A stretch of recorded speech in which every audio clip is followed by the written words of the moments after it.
পৃথিবীতে অনেক রহস্যময় জিনিস আছে যার রহস্যের সমাধান এখনো করা যায়।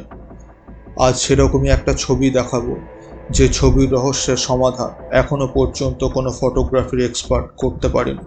এই ছবিটাকে মন দিয়ে দেখো। এখানে 4টে ছেলে রয়েছে। একদম বাঁ দিকে যে ছেলেটি রয়েছে তার বাঁ হাতটি নিচে নামানো রয়েছে এবং ডান হাতটি উপরে তোলা রয়েছে।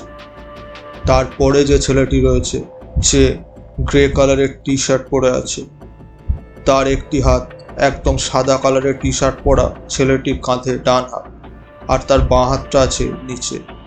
তার পিছনে যে ছেলেটি আছে যে জিভ বের করে আছে, তার একটি হাত আছে তার ডান দিকের ছেলেটির কাঁধে, অন্য হাতটি আছে তার বাঁ দিকের ছেলেটির কাঁধে। আর ছবির একেবারে ডান দিকে যে কালো রঙের টি শার্ট পরা ছেলেটি আছে, তার একটি হাত নিচে আছে আর একটি হাত সামনে উপরে তোলা আছে মুখের সামনে। কিন্তু একদম ডান দিকে কালো রঙের টি শার্ট পরা ছেলেটা এবং তার পিছনে থাকা জিভ বের করা ছেলেটার মাঝে পিছন দিকে বুড়ো আঙুল তোলা একটি হাত রয়েছে। এই হাতটি কার জানা যায় না। এই 4জন ছেলের দাবি তারা যখন এই ফটোটি তোলে তাদের পিছনে কেউ ছিল না এবং কোনো ফটোগ্রাফির এক্সপার্টও এটা সমাধান করতে পারেনি।